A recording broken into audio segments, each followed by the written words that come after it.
see me. He thinks he can see me, and he hasn't called me back telling me differently. So I'm going to continue as if I am live. And pick up where I left off. I was talking about healing, how you can have a sickness inside of you, if you do, and it has a negative energy that it gives off. And when Sarah and I are praying for you,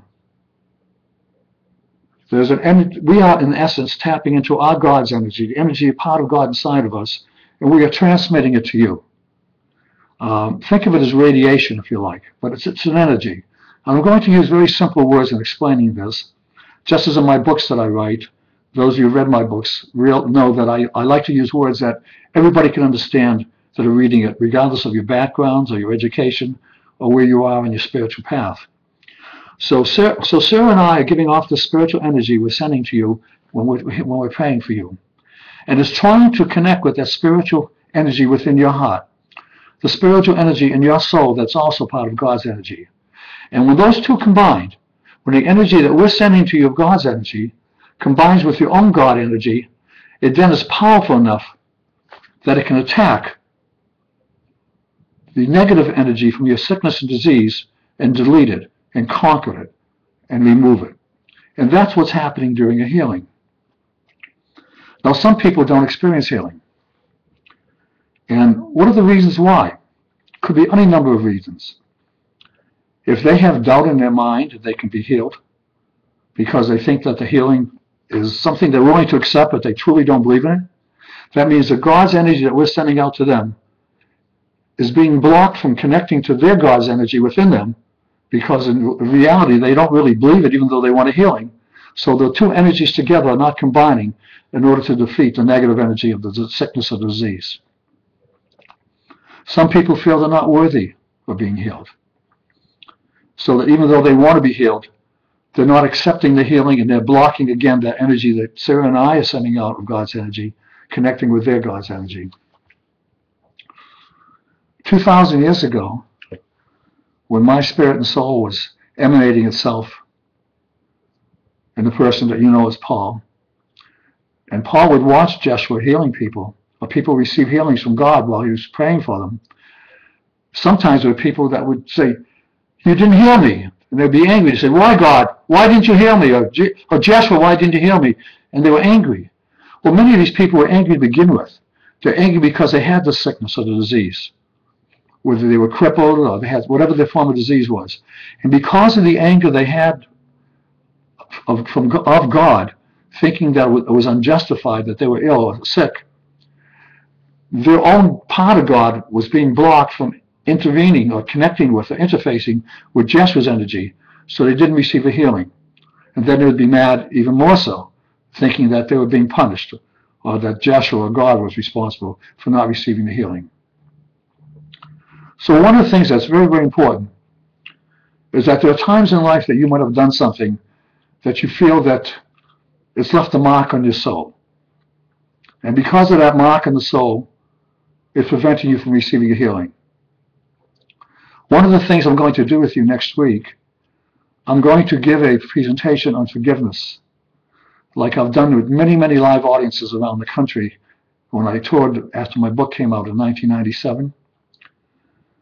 And when I would give this presentation, or give this ceremony, so to speak, on forgiveness, which is forgiving ourselves, usually half the audience would be in tears because we touched their souls in realizing that there were things within them which they had done during their life that left a mark in their soul that they felt had to be released in order to have a clear and clean soul. So we're going to do that next week during my presentation. But in reference to the healing, I have a friend of mine, for example, who I've tried to heal twice, once Sarah and I together, and once Sarah by herself on the phone. And he told me afterwards, he says, I know why I'm not being healed. He said, I'm not worthy of it. God doesn't want to heal me. God doesn't want to heal me. He said, so I realize I'm not going to get a healing. So he has blocked it himself as to why he doesn't receive a healing. And we can't force him to unblock it. He has to be able to find that part inside of him and have faith and hope. Not just hope, but faith that he can be healed. And that's what has to be there in order to receive a healing. And I know there are some of you saying, but I have that faith, and I have that hope, and I still didn't receive a healing last 2 weeks ago or 3 weeks ago. Reminds me of a person that Sarah was giving a healing to, who had an ACL. When she had a knee, she had to have a knee operation. She had a burst, I think it's called ACL. And the first time Sarah prayed for her, she didn't receive a healing. The second time Sarah prayed for her, she didn't receive a healing. Then Sarah had a talk with her and asked her, what are our priorities in life? She said, well, I'm a very vain person. I'm a person of tremendous vanity, and I care what people think about me. And it turns out that this was so important to her that it actually was more important to her than having the trust and belief that God was willing to heal her, because she knew her vanity was a fault. And when she released that, and when she gave up that feeling of vanity, the next time Sarah prayed for her, she did have a healing, and she didn't have the operation, did not have to have the operation. So we will do a forgiveness session together next week, which I think will make a major, major difference in your life. And if you know other people who feel there are things about themselves that need to be resolved within them, I suggest to you have them watch our show next week, because it will be a very emotional, hopefully, and a very loving and wonderful experience for all of you. Now, having said that, I want to continue the story I began last week.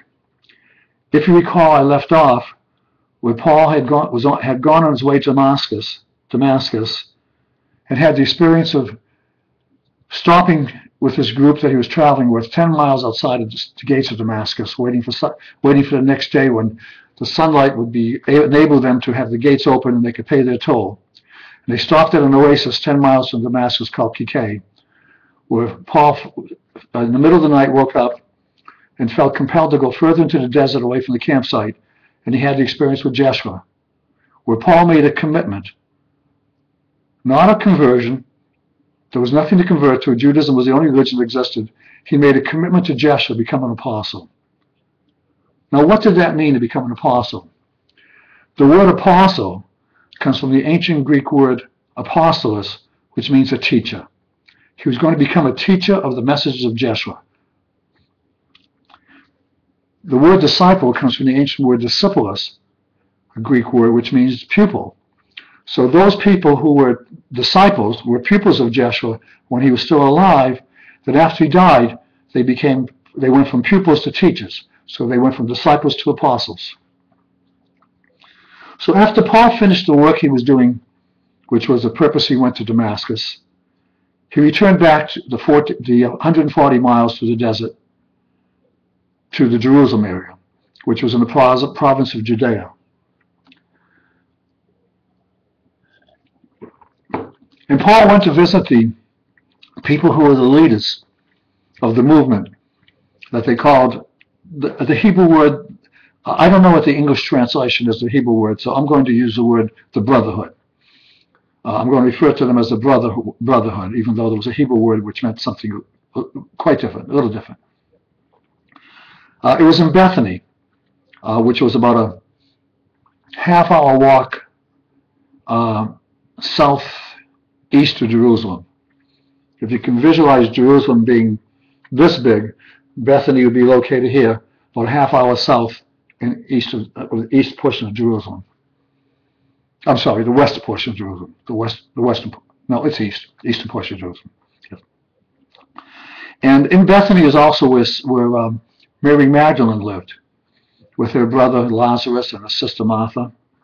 And unlike Jerusalem, which was a bustling city of 400,000 people, Bethany was a very quiet area with gentle rolling hills and little houses that would have fence enclosures around them, where they usually had animals that consist of several acres of land.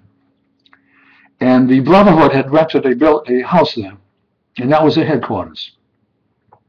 And Paul went to the Brotherhood, went to the people who were now disciples who became apostles,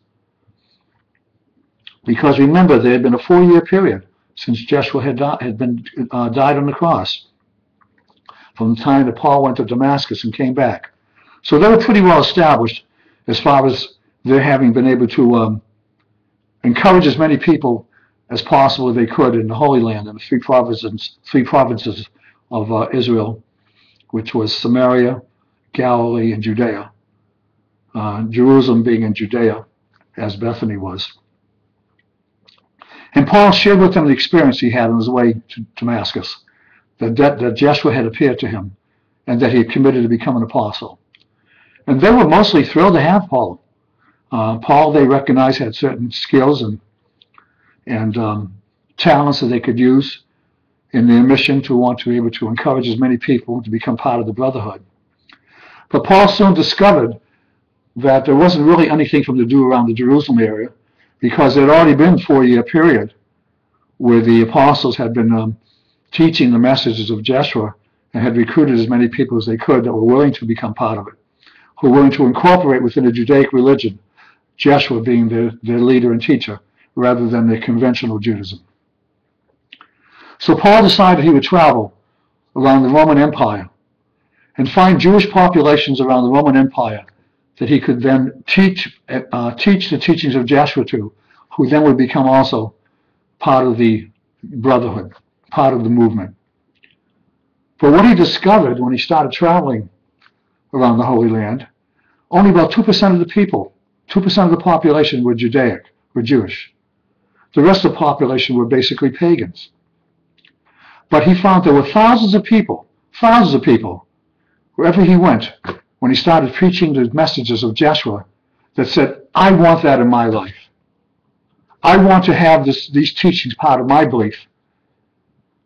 I want to believe in a one God, because I've been praying to lemon trees all my life. Now, the reason we say lemon trees, that they would make the gods that they had, the Romans, were many different types of gods, and they would carve out of lemon wood these gods and figurines of idols. So we jokingly refer to them in Jerusalem as people who pray to lemon trees. They said, we're tired of praying to these wooden idols. And Paul said to them, well, if you want to become part of this new movement, of this brotherhood that we're creating, requirement is you have to become of the Jewish faith. And there were 3 requirements to do that. Number 1, the men had to be willing to be circumcised, which was an issue of health at that time. Secondly, they had to agree to eat food that was only kosher. Now, the word kosher in Hebrew means clean. They had to agree to eat clean food, which means they had to totally change their diets. They couldn't eat pork and other foods that they liked because it was not considered clean, was not kosher. It was forbidden in the Jewish religion. And the way the Jews had enabled that to become part of the religion by saying it was a covenant they made with God. But it was really a health issue. And the third thing is they had to learn what the Judaic religion was all about. Well, only 10% of the population in the Roman Empire could read or write. And these people said, look, I'm 25 years old, or I'm 20 years old, or I'm 35 years old. There's no way in the world I'm going to allow myself to be circumcised, that painful operation at this stage of my life. And I don't want to change my diet or my food. I enjoy what I'm eating. And there's no way I'll understand all the different teachings of the Judaic religion and spend hours and hours of trying to understand it. But we do want to become part of this movement of having Joshua's teachings become part of our lives and to believe in one God rather than all these idols. So Paul returned to Jerusalem, and he got into many, many heated debates with the apostles of Jerusalem.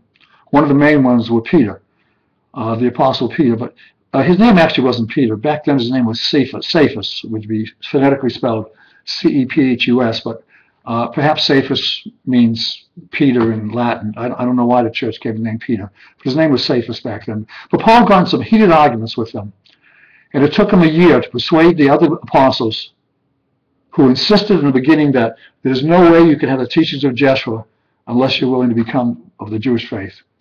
So Paul persuaded them that it was better to let these people have those teachings, even if they didn't become part of the Jewish faith, as opposed to having nothing. So Paul traveled through the Holy Land. He took a couple of other apostles with him, one of them being Barnabas and the other one being, I believe, Timothy. And he began to open up churches in different places all around the Roman Empire. And he would teach the teachings of Joshua, and he would then look for the most talented people to become his administrators of church in those places. Half of them would be women. And of course, when Paul wrote about them in his letters, in the 4th century, they changed the women's names to men's names, so that you would think that Paul only had men administrators, which was not true. Whether you want to call them administrators or priests or ministers, these were the people who went on to continue the teachings that Paul taught them after Paul would travel on to the next place. And they were the ones that then would go ahead and continue to allow the people that accepted their teachings to grow larger and larger, which eventually became the birth of Christianity. They didn't call themselves Christians at that time. The word Christian was a name that was given to them years later as a nickname, because when they eventually realized that they called Joshua the Christ, the anointed one, and therefore the followers of Joshua became Christians. But that was a name that was attached to maybe like 200 years after Paul was opening up his churches, his temples. So that's how Christianity got started. And we can continue other stories about the truth of what happened 2,000 years ago in my next presentation I have with you. Now, that would be next week at 4:44 in the afternoon. Obviously, it might be later than 4:44 if we have the same difficulties. Maybe you didn't have a difficulty at all. Maybe you were watching me all the time that I was calling my TI person, but unfortunately, one of the people that called me on the phone was having that problem. So I assumed all of you were. And he assured me that you weren't. So you probably were listening to me when I was saying, no, we got a problem. Anyway, I believe it's okay to be informal. I want to be informal with you, although there are times I want to be very, very serious with you, because I think it can make a difference in your lives. So now let's go to the questions. I have not read these questions. I probably have more questions that we're going to have time to discuss, answer for you. So I'm going to take them in the order I have in front of me. This first one is from Linda, and she wants to know, how important is forgiveness? Am I supposed to actually verbalize to a person that's hurt me and my loved ones? But what if they're in denial and they refuse to believe that they did anything wrong? So I have a feeling if I did say to a person, I forgive you, that they'd only get angrier. There's two kinds of forgiveness. I'm not talking about the forgiveness of yourself. I'm talking about forgiveness as it deals with another person. There's a kind that somebody has truly hurt you and they know it. And they feel guilty and bad about it. And if you're willing to release that and you tell them that you forgive them, they'll feel grateful for it and they will accept it. And they'll love you for forgiving them. Then there's another kind of where a person refuses to believe that they did anything that requires your forgiveness. They actually might get angry with you. I had that happen to me the other day, which I'll share with you in a minute. But that's okay, because by you saying, I forgive you, and really meaning it, what you really do is you are releasing from yourself the anger and hostility that you might have towards them. So even if they choose to acknowledge that they did anything to require forgiveness, even if they should get angrier at you, that's okay, because you have released from you, your temple of God, which you are, the anger that you had towards them for what they did to you, even if they won't acknowledge it. I had that happen to me the other day.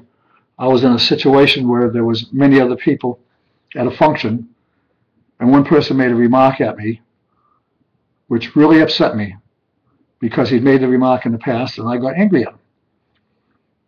And I told him how angry I was at him, because it was so inappropriate what he said to me. And he got shook up or got upset because I showed my anger at him, and he walked away like he was, because he didn't know how to react. Well, 10 minutes later, I went up to him. I said, I want you to know that I forgive you. I apologize. And he looked at me shocked. He didn't realize that I wasn't condoning what he said to me. What I was doing, I was releasing the anger I had towards him because I wanted to enjoy myself for the rest of the evening. So I hope that makes sense to you. And I hope it makes sense to you and I've answered your question, Linda. That was an excellent question. The next question comes from Mariana. And she wants to know tell us about free will and destiny. How are our lives predestined? How much of the here and now is our free will? We have free will. This is a gift that God gave us. We are the only species on earth that has the gift of free will. And of course, that's because we're God's children. We have God's Spirit inside of us. That's a gift that God gave us. But before we come onto this earth, before we come incarnated into this lifetime, we meet with those who are our advisors and our guides on the other side. And we make a decision as to how we're going to live our life in this life. What do we want to experience? Was I a bigot in my last life where I was prejudiced towards people, let's say, of different skin color? And I want to experience coming into this lifetime atoning for that karma? So in a sense that I'm predestining myself that that's going to be my intent and that's going to be part of my mission in my life. But I might go off on a totally different mission because of free will and be a bigot again, or just not pay any attention to the fact that I have made that commitment as part of my predestiny. So the answer to the question is that yes, our lives are predestined from the time we're born, and yet at the same time, we have the free will to change that destiny. I remember one time a friend came to my office. We had twin boys, 2 twin boys, and they couldn't have been more than 3 or 4 months old. They looked alike, they were identical. One of them got out of his little chair on the floor, his little seat on the floor, and started crawling around. The other one just sat there in his little chilled baby seat and smiled. And he said, Nick, I don't understand that here are 2 boys that are twins. He said, same DNA, same parents, and one of them is totally carefree and nothing bothers him. He's always a smile on the face, and the other one is constantly getting the things and looking for things. How could that be? Well, the difference is because their DNA, their spiritual DNA is different. Their spiritual DNA is part of their past lives that they had. So even though that they have the same parents and the same DNA as far as their genes, they have totally different missions in life and totally different destinies and totally different personalities. Because of the things that influence our lives while we're growing up, which is our parental experiences that we have in our environment that we're growing up in, the genes that we have, which is that DNA. Some people feel also has to do with the year you're born, the time you're born, and the location of the planets, which I personally don't get involved in that, because the most overwhelming thing is our past life experiences, our spiritual DNA that we bring forth with us from our past life. That is overwhelmingly 90% of who we are. And the other part, our environment, and our genes, perhaps is 10%. Because how many times we know the story of a family that has 4 children. They're the same parents and they grow up in the same environment. One grows up and decides to become a priest. Another one grows up and decides to be a playboy, just enjoy life, a bon vivant. Another one becomes an academic and just wants to study all the time and continue their education. And the 4th one ends up becoming a criminal. 4 different lives. And yet they all came from the same backgrounds and genes. But their spiritual DNA was totally different. And that's the reason why. So yes, we do have free will, even though we do have a destiny predestined before we come into this earth in terms of what we hope to attempt to accomplish in this lifetime. The next question she asks is, how do we achieve world peace?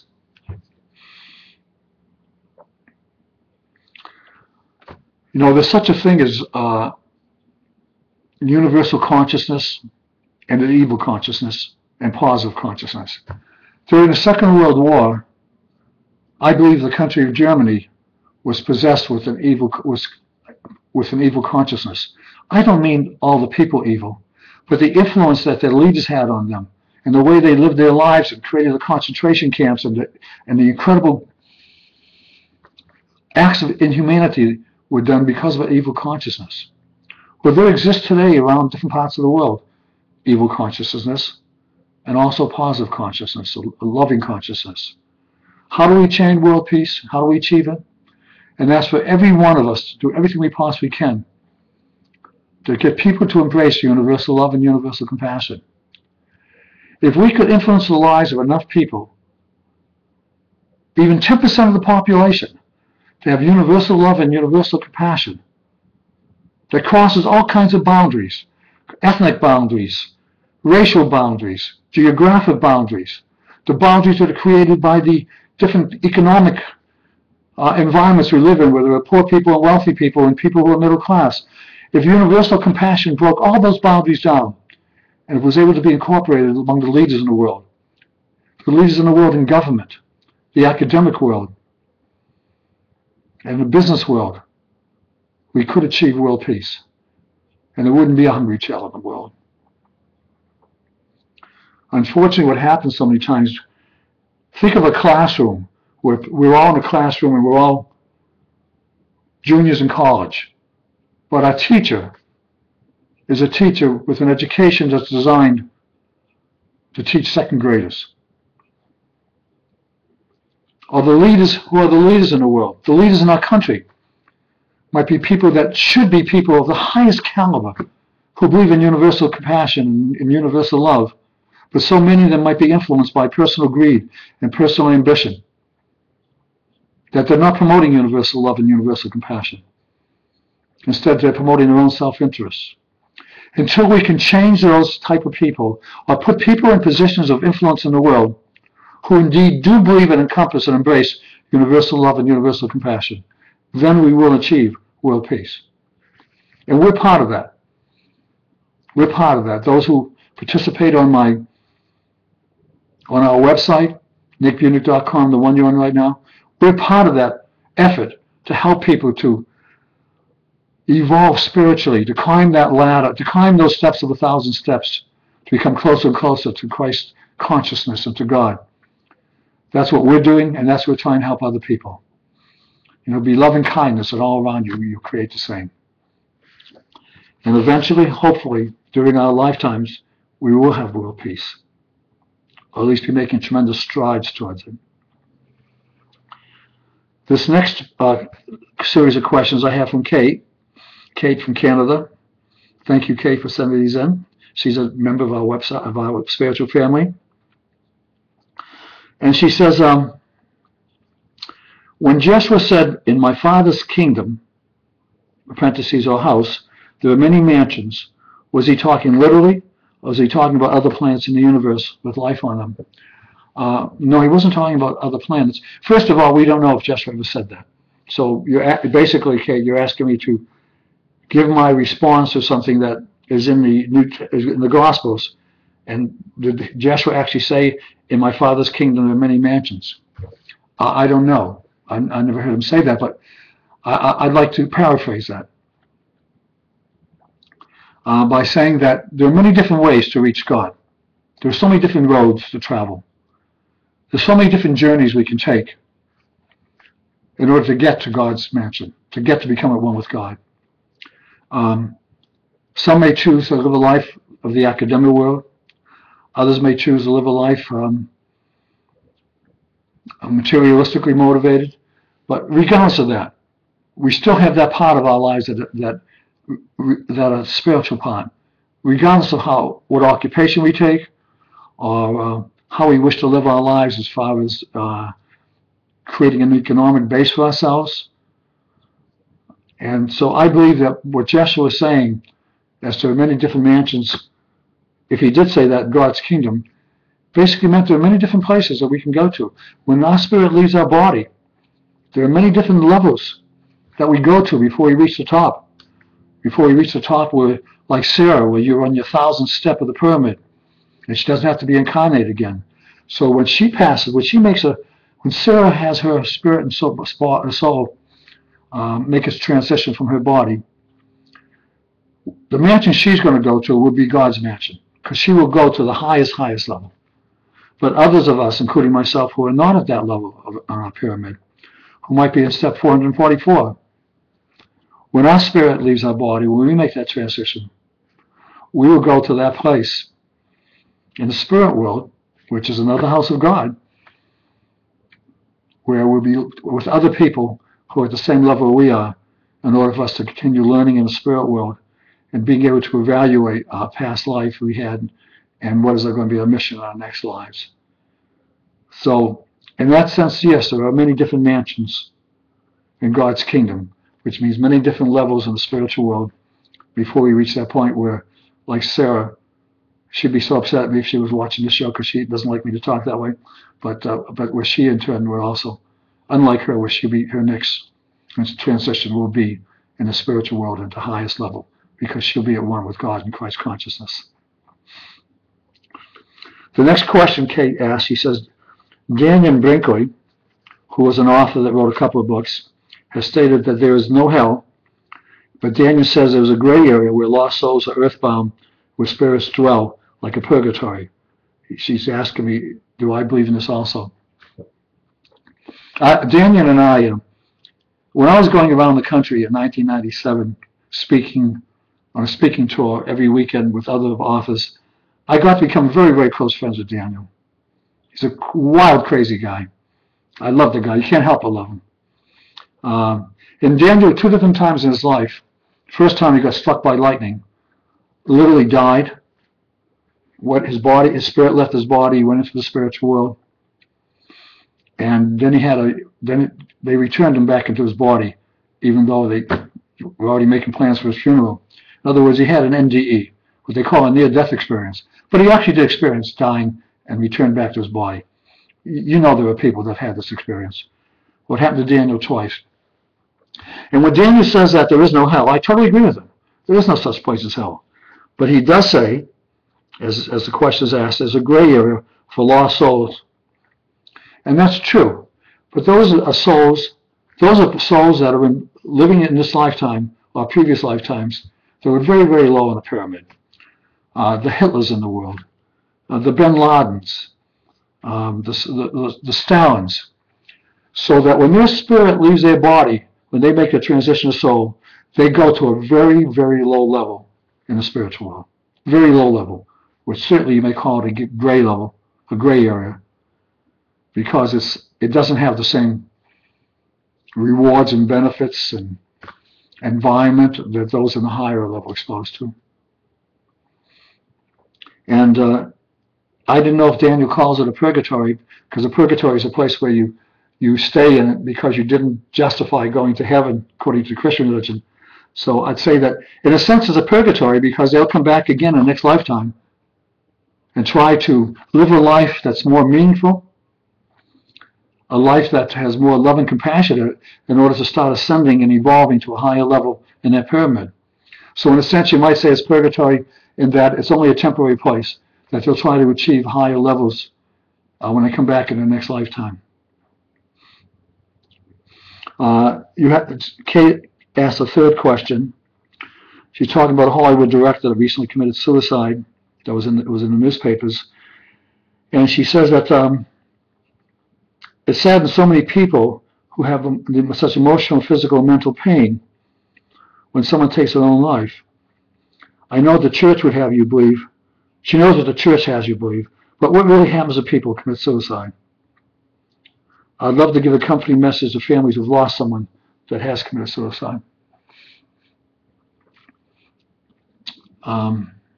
Which I've had 2 different times in my life, people that I know to commit suicide. And sometimes in life that when a person wants to shut themselves off from life, shut themselves off from society, they can become totally introverted and become a hermit. And of course the ultimate is taking their own life. And what happens to them, they're not punished.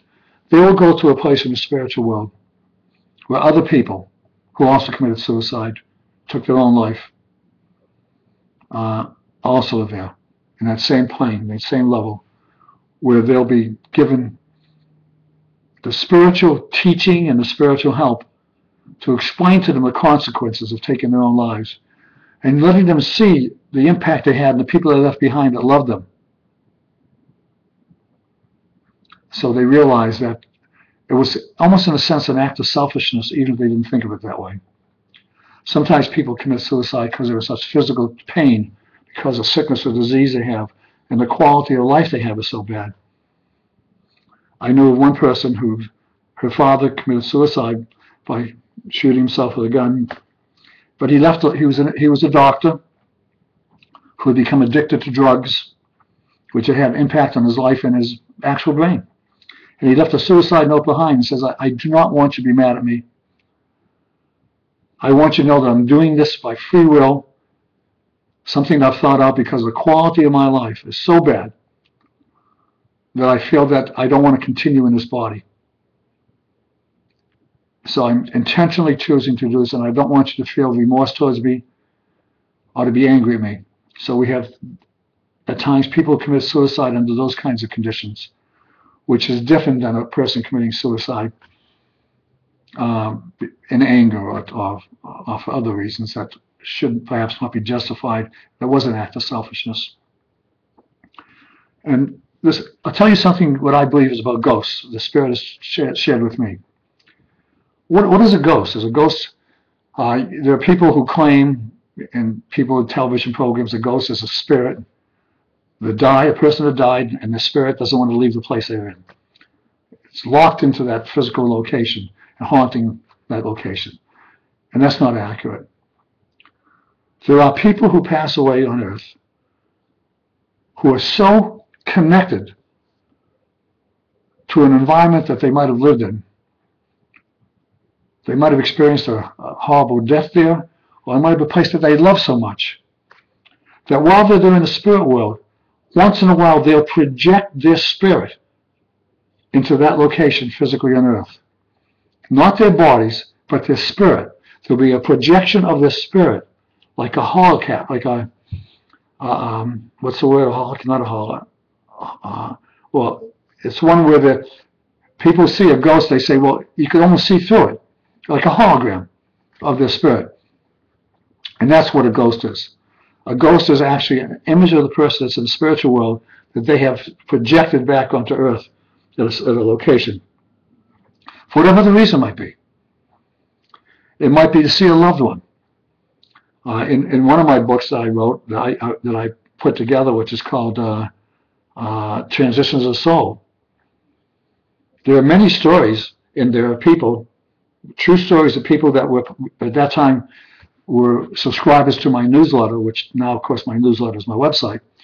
But there were subscribers to my, which wrote stories, a series of stories, which we made into a book called Transitions of Soul. I think I picked out 80 of them. And a number of them said that they had experience with their loved one who came, sometimes it could be an adult, sometimes it could be a child, all of a sudden appeared to them, in front of them. And they could see him. They could see that child or that loved one or the husband or a parent. Well, someone might say that was a ghost. Well, what happened was that that loved one was able to project their image of themselves, like in a hologram, to their loved one that's still on earth to let them know that I still love you, I'm still with you, I still care about you, and I still exist, but I'm in spirit now rather than a physical body.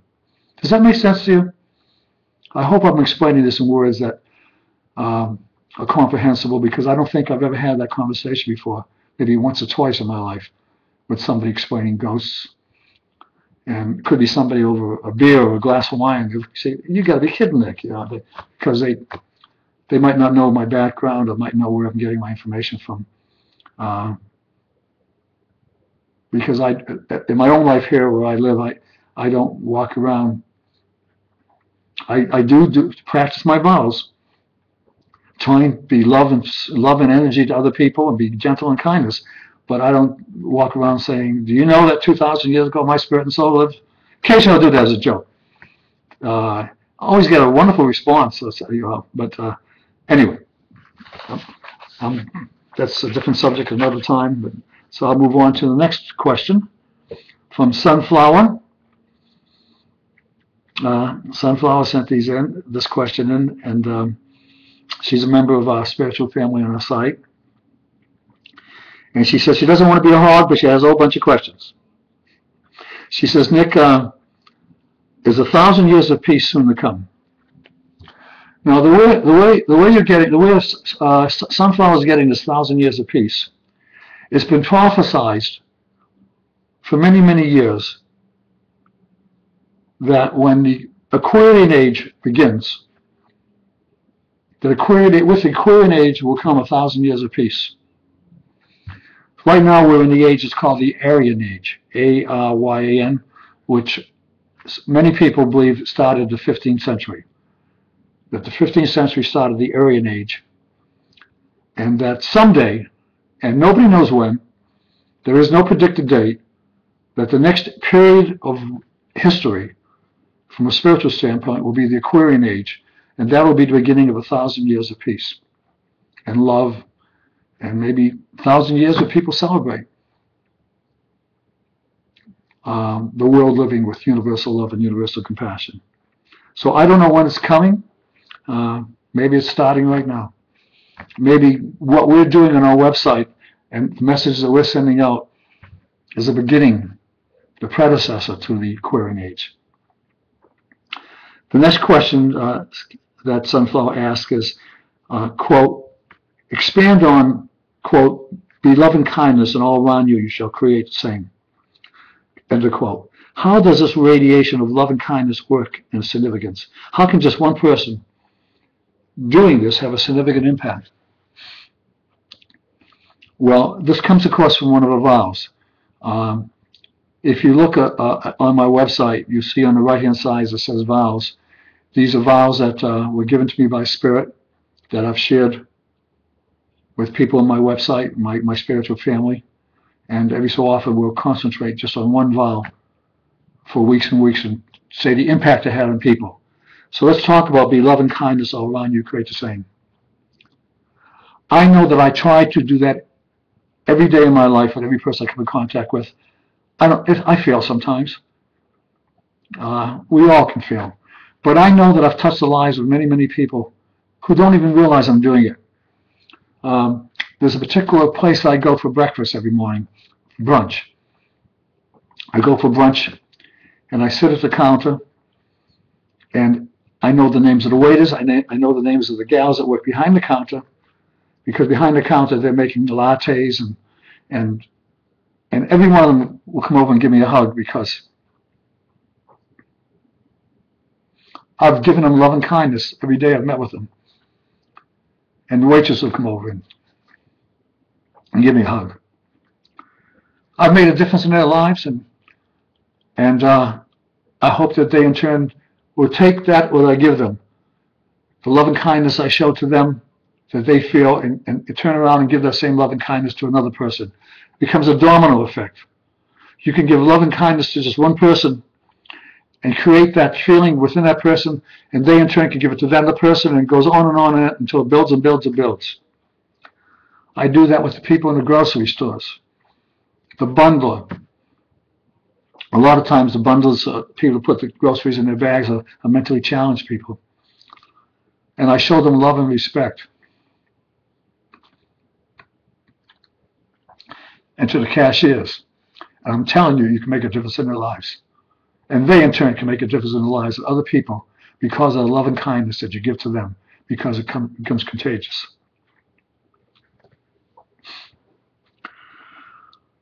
Oh, questions here is, we want to hear more about my parents, my parents that I wrote about, my father and mother that I wrote about in Time for Truth. So I love the story you told about. Okay. See if I can do this and maintain my feelings. I'm going to talk about my mother. Because I'm going to share some stories with you about my mother that will give you absolute understanding that there's no such thing as death. There's only a transition of soul. My mother, who was born in Russia and came to this country when she was 4 years old, her village was a pogrom. They were burning down her village. She was of the Jewish faith, and she was the youngest of 7 children. and they were hiding in a hay wagon while the house was burning down as they escaped from Russia in the early 1900s. And as it turned out, my mother left school at a very early age when she was in 6th grade and went to work in the factory. And she was beyond being a psychic. She had extraordinary spiritual gifts. She would say to my sister, the phone's going to ring in a few minutes, in a minute. And she said, go answer it. And the phone would ring a minute later. Or she would tell her that your girlfriend so-and-so is pregnant. And my sister would say, no, she's not pregnant. Yes, she's pregnant. And the next day, my sister would get a phone call from her girlfriend saying, I have news to share with you, I'm pregnant. My mother could also read people's minds. Not that she wanted to. She wouldn't even have a word for it, perhaps, that she had a telepathic mind, but she would know what you were thinking. She knew what you were thinking.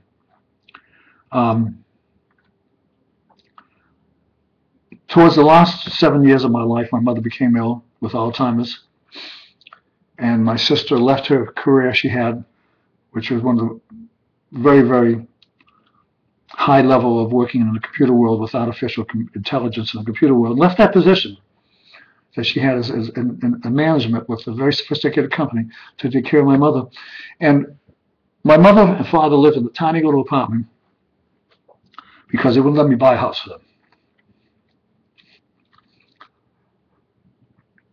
And at times my sister could tell when my mother's spirit left her body. She could tell when her spirit wasn't there, when the body was just a vegetable. And when the spirit came back to mother's body, she'd say, Mother, where were you? And she'd say, I was visiting. My mother was the only one of the 7 brothers and sisters who were still alive. At that point, she was in her late 80s. She'd say, I was visiting with my brothers and sisters. It's very, very beautiful where they are, and they want me to join them. But I'm not ready to leave you and her husband, my father, yet. So many times my sister would see my mother's body and realize that her spirit was gone to the spiritual world, and she'd wait until she returned, and the times when my mother was lucid enough to talk, she would share with her that she'd been there. Other times my mother would sit in her wheelchair, staring at a wall, but speaking in a language that my sister had never heard before. Not a language that we know of, because my sister's she attended one of the finest universities in the world, so she was an educated. My sister's educated, but it'd be a language that my sister couldn't recognize. And she'd be talking, and my mother would say, my sister would ask my mother, who are you talking to? And she'd say, I was talking to my brother so-and-so, or my sister so-and-so. Well, one time, my older cousin named Mike, who was 7 or 8 years older than me, became very, very ill. He was in the hospital. And my father and sister said, let's not discuss Mike's illness in front of my mother. We don't want her to be upset. So they didn't discuss it. And late in the day, my mother said to them, my sister Dora, who was Mike's mother in the spiritual world, my sister Dora says that she's very concerned because Mike is ill in the hospital. So she had been able to communicate with her sister Dora, who had passed away many years ago, who told her that Mike was in the hospital and that she was worried about him. Evidence of past life, evidence that our spirit lives on after we make the transition to soul. One time I went to visit my mother towards the last year or so of her life, and my wife and I and my son Nicholas, who was just 2 years old at the time, he really, maybe even 18 months old. And when he walked, he took those little tiny fast steps that a child takes. We walked into their apartment, and my sister was there, and my father. And my mother was sitting in a wheelchair. Her head was kind of down, and she had her eyes closed.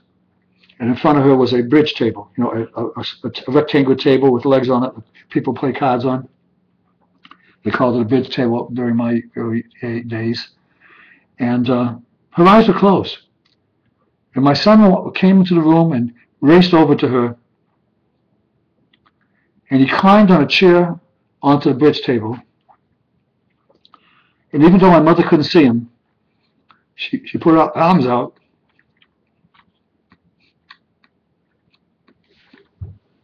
and said, "Baby, baby," to her. And there was a Kleenex sitting on the table. and she had a little spittle on her lips. And he picked up the cleaners and wiped the spittle off her lips. Then he put his finger in a jar of Vaseline and put the Vaseline on her lips.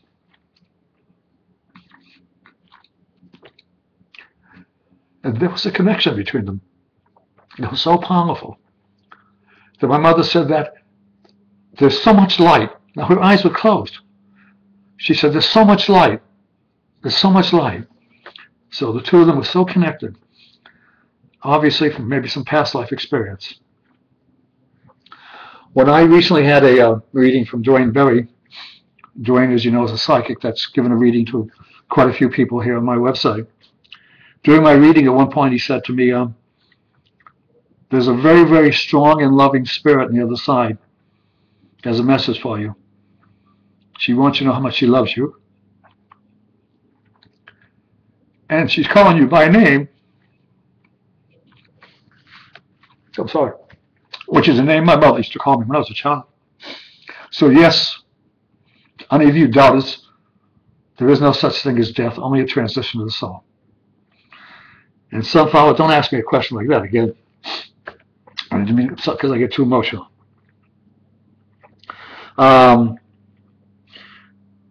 You asked the question here on vow number 1, how do we find that place of pure, blessed meditation that we call our Eden, and how do we stay there for 10 minutes a day?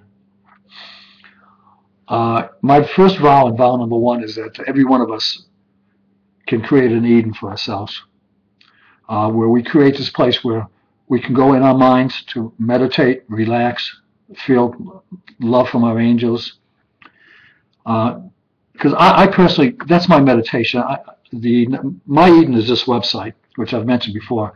But other people can create for themselves a place that could be along the ocean, or could be a beautiful garden, a place where they can visualize in their mind that they can then go to whenever they have the free time and be able to relax and spend that time there, because meditation is almost impossible.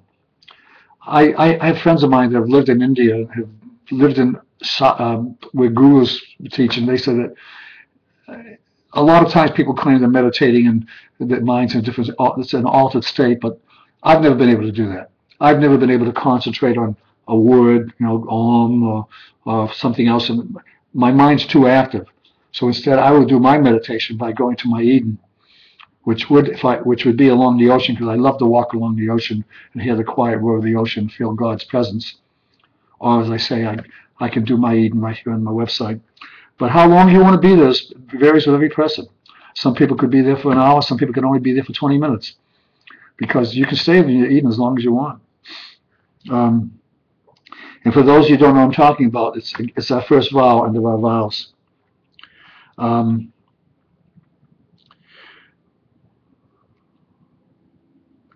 See, I don't want to answer a question that I've already answered just to my other answers I've given to you, because the next question was asked about meditation. When we love others and feel very troubled souls instead of hating them, does that help raise the consciousness levels and create more universal love and compassion for all? And the answer is yes. Every act of love and compassion we show another raises the level of consciousness of the person you're showing that love and compassion to. Now, every one of us have a spiritual aura around us, even though you can't see it. Every one of us have a spiritual aura around us. And when you are in the company of another person who also understands, who also is one who is willing to give universal love and universal compassion, you feel this tremendous compatibility with them. You feel like you want to be around the person. You feel a magnetism around the person. Other people you feel that you're not comfortable around, and you can't figure out why. And that's because the aura around them might be a negative aura rather than a positive one. But that's a totally different subject.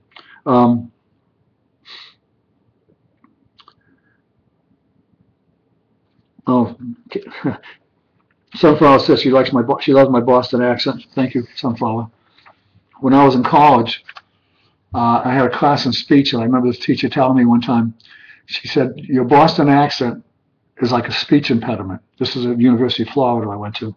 They said, you're never going to lose it unless you actually take speech therapy classes, because you use, when you say park your car and have a job, You can't say it like somebody else can. Someone who doesn't, not from Boston. But some words, I used to say can't. I can't do this, now I say can't. So some words you can. But anyway, thank you for saying that my Boston accent doesn't offend you. This next question is from Linda G. And she wants to know about Diksha, which is taught in the University of India. She said, can I explain that? Well, Diksha is a hands-on transference of divine energy. That some people claim there are individuals in this world that can do a hands-on touching of you and could transfer divine energy to you. That's what Diksha means, which is an Indian word. I don't know if I've ever met someone who experienced Diksha, but I know that it's more, as you say here in this question, that's taught in the University of India. It's something that it's an Indian custom belief, and it's an Indian word, Diksha, Deeksha.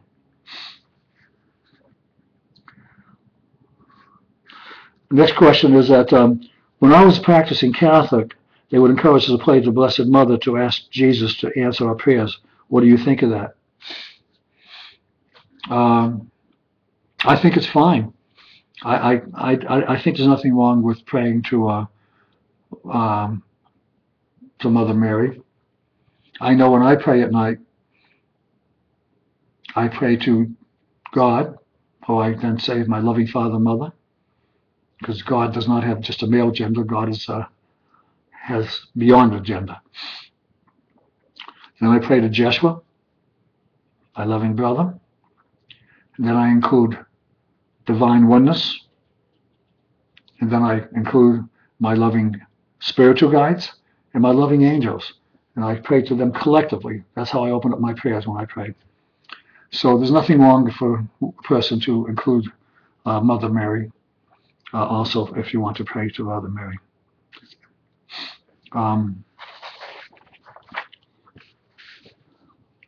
The next question is from B.D. Scott.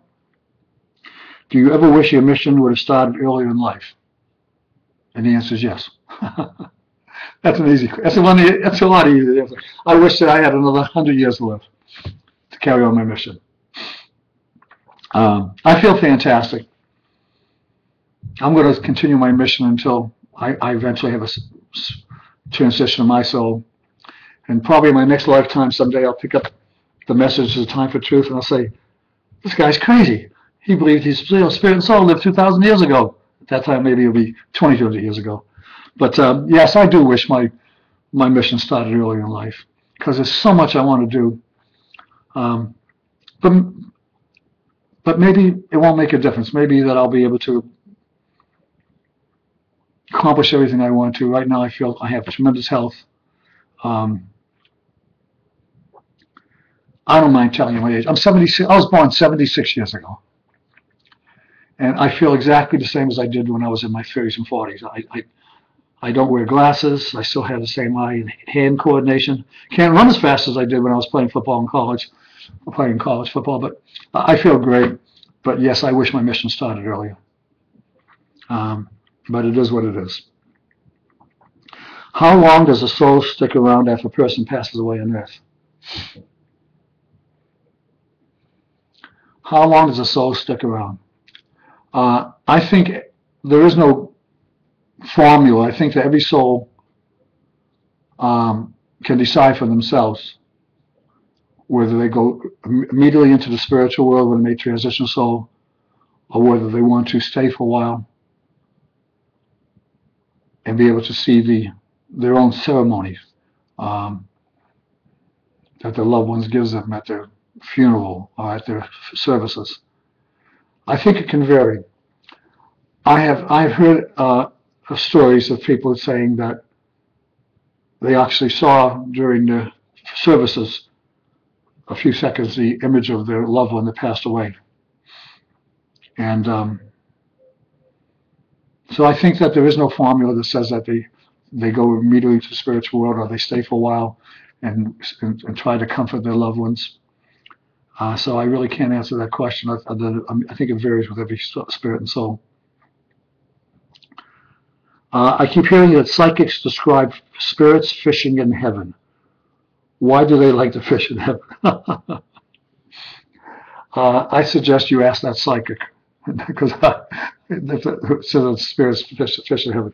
Maybe they meant something else. Maybe they really aren't a psychic person to make a remark like that. Maybe by fishing they meant something else. But I can't. You have to ask the psychic that said that to you, because I've never heard that expression, and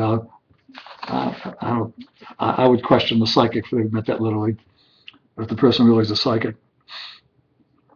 The next question comes from Noel.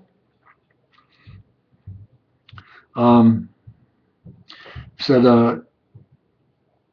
last Sunday the angels gave you a date that something's going to happen. It could happen this year or several years from now, because they have no concept of time. Yet they wake people up at exactly at 4:44. My question is, if we get a message that something's going to happen soon, can we not take that literally? It really depends what the message is. As far as waking up at 4:44, having people's clocks stop at 4:44, obviously they have the ability to do that. They have the ability to have an impact on physical things. I can remember once I was in London, and I was staying in a room which had two rooms, actually, two small rooms. One was a sleeping area, the other area had a dresser, and on top of the dresser was a armoire which had a round clock totally enclosed in glass. And I had two other friends of mine that were with me, two other people with me that were staying in their rooms on the same floor, and we were going to meet in the morning for an appointment we had in downtown London. And that night I went to bed and I prayed for the angels to give me a sign, that they were still with me. I got a knock at the door the next morning from this person, whose name was Abe Pauls, and I said, Abe, why don't you wait for me? I'm not quite dressed yet. Give me another 5 minutes. Why don't you go ahead and wait in the Apollo, the room that had the furniture in it. And he went in there and said, Nick, you got to come in. Look at this. And I ran in there, and we looked at the clock, and all three hands of the clock were on the floor. The minute hand, the hour hand, and the second hand. They weren't at 20 past 4, which is generally when the hour hand and the minute hand would meet each other. They were literally on the floor, all three hands stopped on the floor, underneath this glass enclosure, which you'd have to get on a chair to reach. We called the other person, and then all three of us got down on our knees and started praying. So the reason they know 4:44 is they have the ability to literally have things happen at 4:44, whether it's a clock stopping or whether to wake you up in the morning at 4:44. But as far as the linear time, when they speak of something happening, an event happening in your life, that's when the linear time can get confusing, because they don't use calendars in the spiritual world. They don't think in terms of linear time. 1 year could be like a minute to them, or on the other hand, 1 minute could be like a year to us. So I really can't say. So when you ask the question, is the second half of that question is, if you get a message something's going to happen soon, can we not take that literally? And my answer to you is no, because I've been told at times that something was going to happen to me, which I would take literally, that I would get from an angel reading from Julie Bontier, who, those of you who read The Messengers know that her name was Sarah in The Messengers, but she could get messages from angels, and they would tell me something would happen, and it would happen years later. Other times she told me something was going to happen, and it would happen like within 3 or 4 days. So there's no consistency because of the issue of linear time. This next question, in about 7 minutes will be an hour and a half, and all those that want me to stop in 7 minutes, please raise your hand. Kind of a mixed bag. Some of you want me to stop in 15 minutes and some of you don't. I'm joking, of course, I can't see you. But let me just go ahead and see at what point I think it is time to say, I've taken up enough of your time, and maybe we'll go an hour and a half today, which would be every another 15 minutes. The next question was has to do with meditation. I've already talked about meditation talking about the Eden. So I'm going to pass on this question because I already did discuss it. It's a great question, Sherry, but I feel I'd be repetitious in a question I answered earlier when I was talking about our Eden and meditation. The next question comes from also from Noel. Noel, did you post 2 different emails, questions? Yes, you did. Okay. God is omnipresent. I assume Joshua is too. How about angels and spirit guides? Are they omnipresent? No, because I think of omnipresent meaning that God is everywhere. God is, when you look at a beautiful sunset, I see God.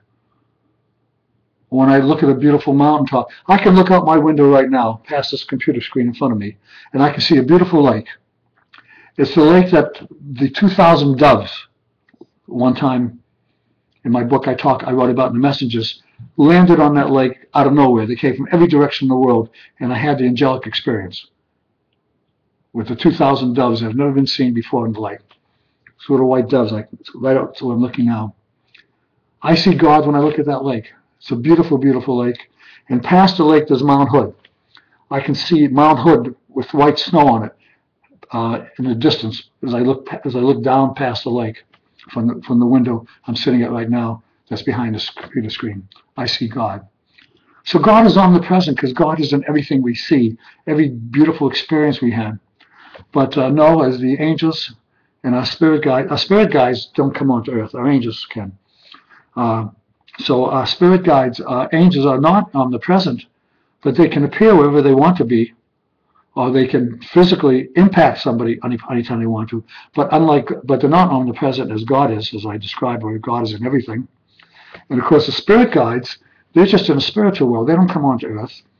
They are a spirit guide is actually a spirit and soul that has lived on earth before as a human being in a physical body, and they're in the spirit world. So they're not omnipresent because they're in the spirit world. They're not, and I'm sure you refer to, are they omnipresent here on this planet? And they are not. They are just existing within the spirit world until they make the next incarnation. Good question, though, Noel. Bonnie Russell, Bonnie, I hope you're watching this because I know you were traveling, and I hope you got to a place where you can hear the show. I already have an opinion on this, but I'd like to feel, what do you feel is the ultimate purpose as Christians here on earth at this time? As Christians here on earth at this time, should we concern ourselves at all with teaching others the true message of Joshua, taught during his lifetime, or simply living our faith and being an example and inspiration to others? Or should it simply be a totally inward striving to seek oneness with God? It's all of the above, Bonnie, I think. It's funny you mentioned yourself as Christians here on earth. I don't consider myself a Christian because I don't practice the Christian faith. I believe 1,000% in the message of Joshua. What his true messages were before many of them were distorted by the church in the 4th century, where they changed messages of love into messages of fear, created the concept of hell. There are times in the New Testament where they refer to Joshua never talked about hell. Hell didn't exist in the Judaic religion. There was no hell. Hell was created in the 4th century by the church when the church was founded. And they got the idea of hell from a dump outside of Jerusalem in the Valley of Hinnom 2,000 years ago that burnt 24 hours a day. And this particular dump in Hebrew was called Gehenna. Gehenna in English would be pronounced Gehenna, because you can't say the Chesed, like I can, called Gehenna, Gehenna, and the word Gehenna means in English hell, and that's where the concept of hell came in. Well, Joshua didn't teach those things, so I don't consider myself a Christian.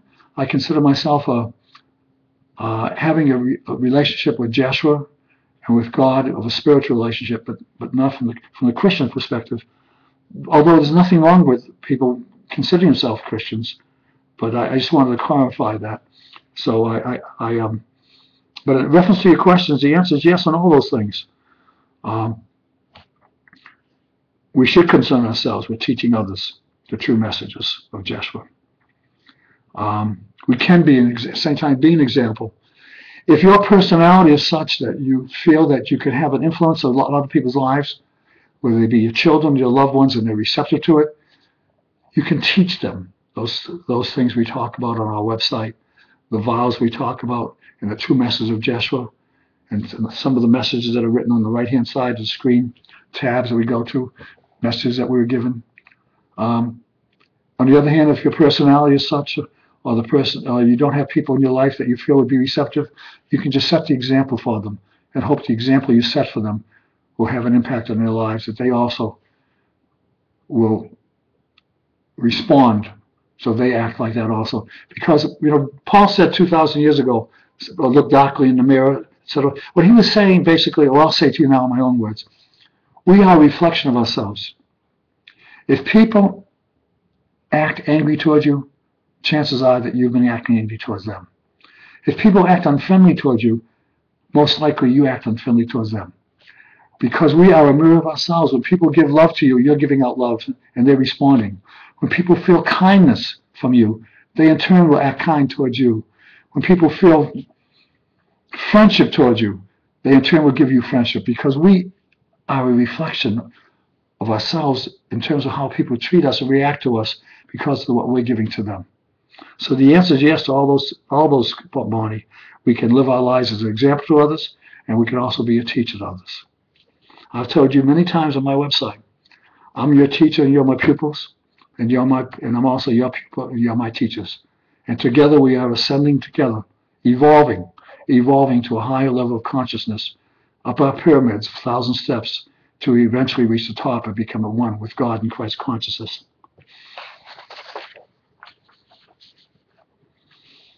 This next question is from Kay. Kay is another active member of our website. So many of us have a Christian upbringing where the entire foundation is, quote, the sacrificial lamb, the blood, and the cross of Jesus. And accepting him as a Savior saves us from our sins. That never made complete sense to me when I read your books. When I read your books, they did. The question, though, is, so the real purpose of Jeshua coming back as a Messiah was to teach us and be an example of God, perfected in man, so we may follow his pattern. And the answer to that question is absolutely correct. Jeshua lived for us in order to be the example of how people should live their lives on earth. I've said this before, he didn't die for us, he lived for us. He wanted to show us how we should live our lives embracing universal love and universal compassion. And he impacted the lives of so many people around him 2,000 years ago who received that understanding and that magnetism and that love and realized how it could make a difference in their lives and the lives of others. So that was his purpose in life. As far as the first part of you saying that you were taught in church about sacrificial lamb and blood of the cross, I feel so badly when I hear those kind of things being taught.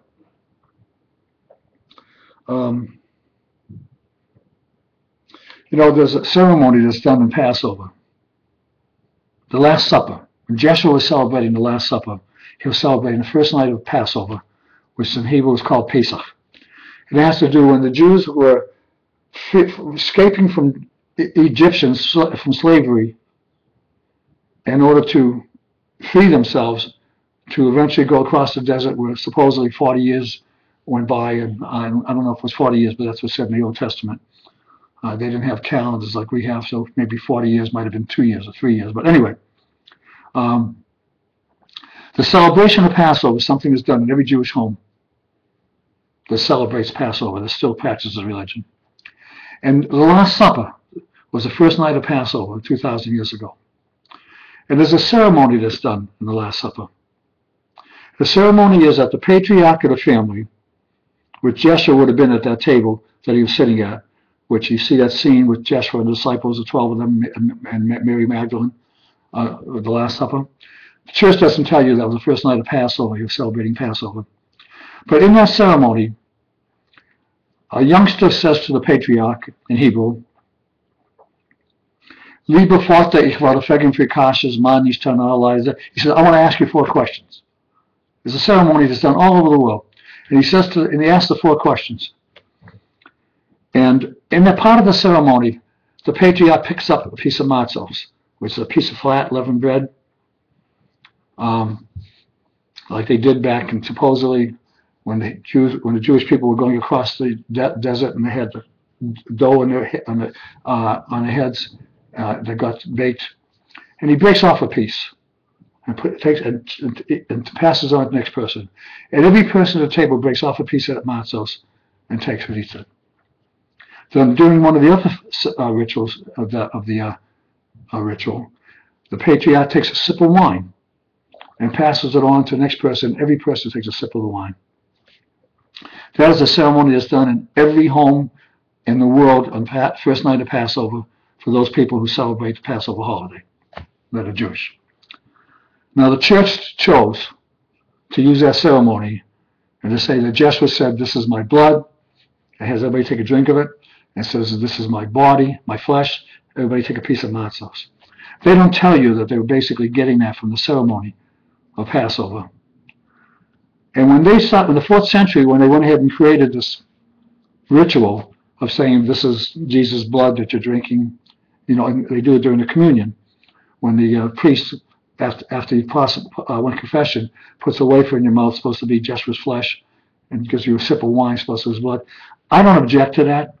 If a person makes them feel good about themselves, I think that's fine. When they did that in the 4th century, it was tremendously controversial. Many of the Romans were upset, saying, "This is wrong. You can't teach that. It doesn't make any sense." But I personally don't have any problem with it. If someone gets benefit from it, of receiving communion and making them feel that they've been forgiven for some of the sins that they received, that they can supposedly confess to if they've gone to actually confession. I'm saying this having grown up in the Catholic community, Catholic neighborhood, among all Catholics. I used to go with them, my friends, while they would go to confession and then receive communion on Sunday when I'd go to church with them. So I don't have a problem with that, but I just want you to know the history behind it has to do with the Passover holiday. That was a ritual that was done by the Passover holiday. And Paul wasn't there. I want you to know Paul was not at there. Paul was at a friend's house at the time. And there was the first supper, the last supper was actually done in the home of Zebedee. Zebedee was the father of the 2 apostles, or the 2 disciples at that time, John and James. And he owned a bunch of fishing boats in the Sea of Galilee, which was really a lake. And that was that's where the Last Supper was held, in Jerusalem, in the very luxurious home of Zebedee, father of James and John. Now, you're not going to find this in the New Testament. I'm sharing this with you from my own knowledge and experience from the memory of Paul. But you won't find this in the New Testament. But that's where the Last Supper was held. And there wasn't just 12 of them. There was many, many more than just 12 there. And there were men and women. The men had their wives with them and the family with them. So it wasn't just 12 of them. There was many, many more. Because as I've told you in the past, the word disciples comes from the ancient word disciples. Joshua didn't have 12 disciples. Joshua had hundreds and hundreds of pupils that would be considered disciples by using the true word. Well, it's 6:22 now. So I've been together with you for about an hour and a half. I hope all of you got an opportunity to see the show, and I apologize for the confusion in the beginning. I guess I'll know pretty soon after we get off the air whether or not indeed you all watch the show. And if not, I know that Mariana, whether you watch it or not, Mariana's going to put it in the archives. So within the next 24 hours, you'll be able to watch in the archive. Or if you want to invite someone else that didn't see it, they can watch in the archive. And of course, those who are in time zones, it's impossible to see it because it might be 4 in the morning or 3:44 in the morning to you. If you live in another part of the world, they can watch in the archive. But next Sunday, I'll be back again with you, and I do want to do the forgiveness ceremony with you, which will make a big difference in your lives.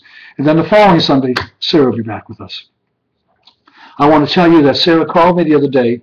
She was up in Mount Shasta and did a healing service at Michael Tamura's retreat he had up there. And there was only 50 people because it's very, very hard to get to Mount Shasta, which is in Northern California. And every person there